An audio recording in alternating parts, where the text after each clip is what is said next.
What is up, people? So my video got taken down, which I knew was only a matter of time before that happened, even though all the clips should have been covered under fair use. I think it's absolutely ridiculous that Jeremy Corbell's out there, #1 on iTunes, making all kinds of money off this film, and I put this video out for free.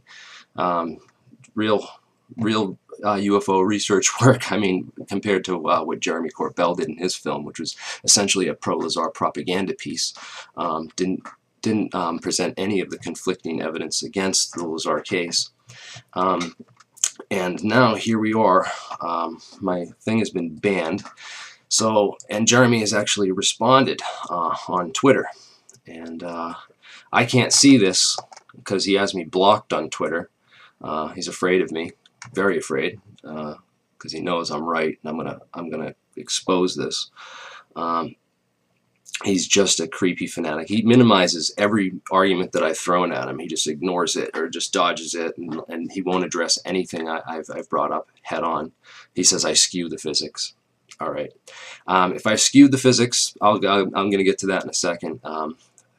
He says I refuse to correct him because you can't, and you won't because you can't. I'm right. He just wants attention, and it's uber creepy. All right, look at you and Bob. All right, and you're going to tell me that I want attention? You're on friggin' stage, and you have the entire world looking at you, and you're accusing me of seeking attention. You're the one who put out this whole like crappy documentary pro-Lazar because you knew you wanted the money and you wanted the attention. And Bob's all over, as I showed in the video. I'll bring it up right now if you want to see it. In fact, I think we're gonna have to watch the video in a little bit in the stream, because you can't block a stream, and you can't live as it's happening. So give me a minute. At probably about the 10 to 15 minute mark, I just want to cover a couple things. I'm going to go to MIT. I live right in Providence. All right, I'm going to go to MIT, and I made this flyer up in Microsoft Word here, and I'm going to print these out, and I'm going to go to MIT, and I'm going to post them in the physics department, the nuclear physics department, around the tokamak reactor where they have that, around the aerospace department, MIT records department, and the MIT legal department. And I'm gonna get someone's gonna come on camera, because I guarantee you the people at MIT have heard of this, they know about it, and I'm sure they're just as pissed about it as I am, and will love this flyer. And I'm gonna get some of these people to come on my show, and we're gonna really expose this case for what it is. I've already posted this on Twitter, so you guys can check that flyer out there if you can't read that for whatever reason. Jeremy Corbell, you need to unblock me, and you need to address these questions that I'm bringing up with you head on. And your attempts to wiggle out of this or squirm or say that I'm skewing things is just ridiculous. I had already had an argument with some guy who was an engineer over the physics, this guy, Deep Neuron, and he thinks he won the debate on the island of stability, and the idea of super heavy elements way up there in the periodic table actually being completely stable, not like uranium and plutonium, which have half-lives of like 4.5 million years and whatnot, but actually completely stable. That's what Bob Lazar claims. I think I found one clip of him. I was doing research, and there's so many clips of him saying stuff, and I want to really go through that, and someone should make a reel just showing all the contradictions from his earlier stuff on. But I just wanted to summarize the points that I made in my film real quick, and before we actually show the film, and I'll answer debate questions on this live as people are watching if they want to see this. And actually, I'm going to do a separate stream after this, because I don't want this to get taken down too as part of the stream. So I'm going to do a separate stream after this where we're going to actually just watch the video live. I have a copy of it here on my computer, and we're going to bring it up and we're going to watch it live. And I want to sit here and I'm going to be sitting here with my microphone muted, so you won't hear me typing away. And I'm just going to have my eyes on the chat right here, on the live chat, and I'm going to answer everyone's question. And any questions that people bring up, legitimate questions, besides all the trolls that are going to be here talking shit. Obviously, they love this they love this Twitter war going on right now between Corbell and me, and all this Bob Lazar stuff. And now it's been taken down. Freaking pussy. I called him out on Twitter over it too. I just said it straight up. You know, you're a baby. You're a freaking baby. If you can file a copyright claim against my video, and here it is, video taken down, video ID, and it's filed by, I'm going to find the one where it shows that it was taken down and filed by Corbell, because it was, where the heck is that one? It's got to be on my back channel. But it was taken down by Corbell. He saw it. He posted that tweet on Twitter, and then he immediately went and filed a copyright claim against it to pull it down. And that's because he can't handle the fucking truth. And his schmuck Bob Lazar selling this Element 115 bullshit, which I'm going to blow completely out of the water when I go up to MIT. Either today or tomorrow, I'm going to print these out, and I'm going up to MIT, and we're going to get some real nuclear physicists to talk about Element 115 and set the record straight, because apparently they won't listen. They don't want to hear it from me.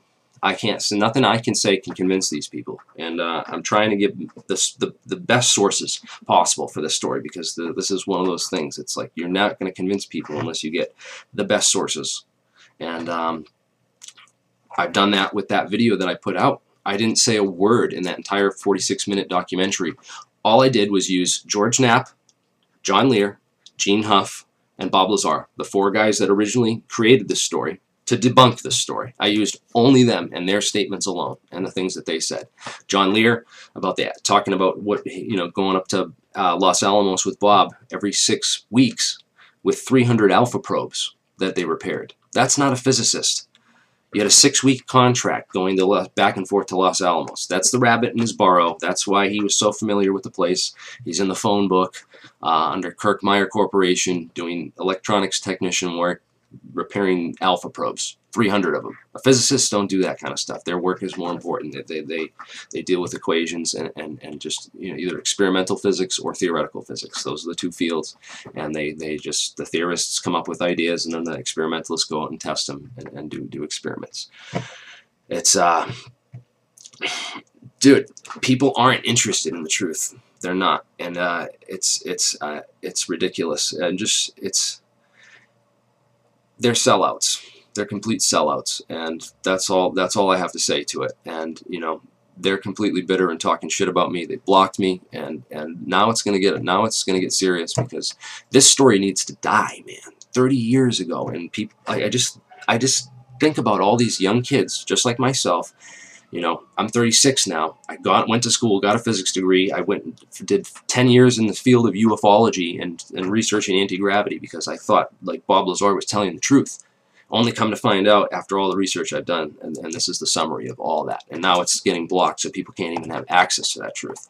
And I just want to save other people, young people, tell them to, you know, go to school, go to college, get a degree in something, or you don't even have to. Go to MIT, free courseware, and just give yourself an education. I give them the guidelines of what courses you need to take and what you need to study. There's a whole section on my website outlaying this. And go on the MIT free courseware and teach yourself physics, real physics. Learn about super heavy elements. Learn about, you know, gravity, and learn about general relativity from real people who know general relativity, not Bob Lazar. Making videos, you know, throwing in 80% truth and then slamming you with that lie right at the end of it. The most effective disinformation is 80% truth with about 20% disinformation. Well, that's according to a post Jordan Sather just made on I don't know the exact ratio and everything, but yeah, it's ridiculous. Bob Lazar, and we're gonna go to MIT, and I'm gonna get some real physicists and people from MIT, because I'm sure that they've seen this and they know about this, and if not, then they're going to, and we're gonna settle this debate that you know, deep praised Deep Neuron thinks he's won with me on Twitter over the element 115 and stability, and you know what relative stability means. You know, things that are, you know, it's relatively stable. It's stable enough that it sticks around. Like uranium and plutonium aren't stable. They still have a half-life. They still decay radioactively, but they're still they stick around long enough for us to find them. And the whole debate over why we haven't found element 115, why it doesn't appear in the geological record or on meteorites, why it basically doesn't exist, and it's like a negative that you can never disprove it. So these people use that as like, oh well, you've never disproved it, so Bob Lazar could still be telling the truth. Yes, he could be, but that's the genius of this lie, and he knew that from the get-go. He read that article, which I showed from Scientific American, May 1989 issue of Scientific American, right before Bob Lazar comes out with this story. It's a whole article on super heavy elements, and they talk about element 115 and all this stuff. And I'm sure he had conversations about it. So, yeah, I know. But this is for the people that are on the fence, and for the young people that are just getting into this, so that they don't waste their time.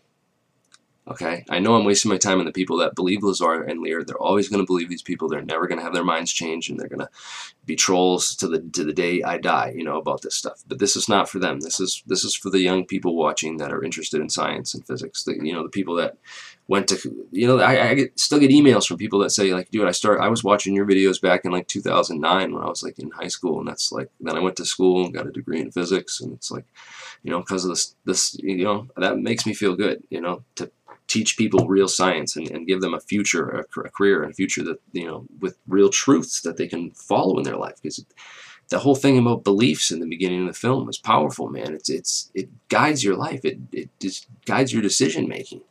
And if you're fucking following Bob Lazar, and you're gonna, like, your decision making is, and what you're gonna follow in life and do in life is not gonna compute to anything that's real, that's really going on out there in the world that makes money and will give you a secure future.